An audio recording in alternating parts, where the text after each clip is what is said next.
Magandang araw po sa ating lahat. Sa video ito akin pong ipasilip sa inyo itong aming mga ginagawa ito sa pagpintura ito sa bubong at kung anong mga materialis na aming ginagamit dito. Pero kung kayo ay bago pa lang ito sa aking channel na Paint and Varnish TV, mag-subscribe na. Pakipindot na rin yung notification bell para ma-update po kayo kung ano man ang i-upload ko ito sa channel na ito. Ito po yung aming mga ginagawa dito sa unang ginagawa. I-first coating muna namin ito. Ang gamit po namin dito yung acrylics semi-gloss po yung mga ginagamit namin ito. Hanggang 2 patong po yung ginagawa namin dito. Mas maganda po ito gamitin kaysa mga water base. Dito wala po itong kalawang. Bali change color lang po ito. Kaya ito po yung aming mga ginagawa dito na pagpintura dahil napakatipid po ito. Lalo-lalo na po sa panglabas. Napakaganda gamitin itong acrylics. Bukod dyan, ang nakaganda po nito kay ready mix po ito. Ang kulay po nito Abisco Column Blue. Naka-ready na po ito. Yan na po yung nakaganda nito kasi hindi na po tayo magkulay kasi nga po ready mix na po yung kulay na ito.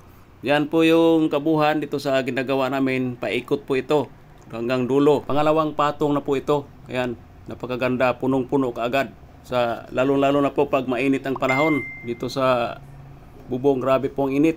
Kaya kailangan po natin itong gawin kasi ang trabaho po natin magpintura. Hindi po natin iwasan itong mga init nito. Kailangan pag sobra talagang init, lalo na mga oras alas 11, mga pahinga ka, sumilong ka muna para uminom ng tubig kasi grabe pong init talaga nito, saka napakataas. Kailangan po tayo mag-ingat ito palagi. Ayan o, nakita niyo napakataas ito. 4th floor po ito, napakataas po nito. Itong napakadelikado po dito, kailangan lagi po tayo mag-ingat. Lalong-lalo na po sa mga baguhan. Kaya sinasabi ko sa inyo kasi ako nga po nag-iingat po dito. Daming nagsasabi yung mga nanood, mag-ingat po kayo. Kasi nga baka madulas po tayo, lalo na po pag may pintura na madulas ang ating mga patungan dito sa itaas nito. Grabe pong taas po nito at ang init. Pero kaya po natin ito gawin, lalo na po pagka sanay na po tayo sa init. Hindi po natin iwanan ito hanggang hindi matapos. Kaya nga, salamat po, natapos po ito hanggang dulo. Ayan po, napakaganda na po. Ito ngayon, ginagamit namin itong Boysin. Product po ng Boysin itong Abisco Column Blue.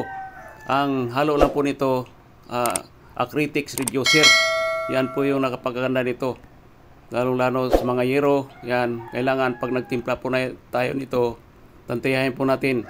At malalaman po natin ito kung malapot. Kasi may mga lumilipad na parang sapot. Ibig sabihin, kulang po ito sa reducer. Ayan. Kailangan kalahati po. Tantiyahin po natin yung timpla ng reducer. Ayan po yung ma-share ko sa inyo. Lalong-lalo na po sa mga baguhan. At marami pong salamat sa lahat ng mga nanood. Sa walang sawang sumubaybay dito sa aking munting channel. At pakidalaw na lang po. At pakipuso na lang po. Paki-like and share. Kung nagustuhan itong video na to, marami pong salamat na sa inyong lahat na lalo-lalo na po sa mga kasamahan naming pintor. Ito po yung trabaho natin sa araw-araw. Kahit mainit po, patuloy pa rin tayo kasi yan po yung ating trabaho na magpintura. Ang kailangan po natin nito pagka nag-mix po tayo o nagtimpla, kailangan hindi po masubrahan ng reducer. Itong acrylics reducer. Tamang-tama lang po kasi yan po yung timplada po dito. Kailangan haluin po natin mabuti bago po natin ito ipagulong para maganda po yung resulta ng ating trabaho dito sa pagpintura ito sa bubong. Yan po yung ginagawa ko dito. Hinahalo muna lahat yung isang balde para ready na po dito pagulong. Pag kulang sa reducer, dagdagan po natin dito. Yan yung sinasabi ko sa inyo na mag-ingat po kasi dito po sa mataas yan. Nagdala-dala po ako ng karton dahil sinasapin ko ito sa hero kasi grabing init po pagka nag-apak po tayo, kaya lumuluhod po ako dahil delikado po. Kaya lagi po ito pagtayo ko dito, mataas po itong lugar na to. Yan po, nakita naman ninyo yung mga sasakyan sa baba, napakaliit na oh. Ayan, dito na po ito sa highway. Yan, kitang kita. Kaya lagi po tayo mag-ingat sa mga ganitong trabaho. Kaya haba pong tangkay yung ginagawa ko dito. Nilalagyan ko ito ng alambre para hindi mahulog. May tali po ito. Kasi yan nga, delikado. May mga kutsi din sa baba. Baka mamaya mahulugan ng pintura o mahulog itong roller. Kaya kailangan ingat lang po palagi pagka ganitong trabaho na magpintura po tayo na ganitong kataas. Ayan po, napakataas po nito. At kitang-kita po itong mga sasakyan na dumadaan. Hanggang 4th floor po ito. Ayan po, napakataas po yung lugar nito, kaya delikado po ito talaga. Kaya lagi po tayo mag-ingat pagka nagpintura po tayo dito sa mga ganitong bubong. Lalo-lalo na sa init, kayang-kaya po natin ito kasi yan po yung ating trabaho sa araw-araw. Marami pong salamat. So hanggang dito na lang, naway may nakuha kayong idea dito sa pinakita kong video. Kung nagustuhan ninyo, huwag kalimutan mag-like at mag-comment kung may katanungan kayo tungkol dito sa mga materialis.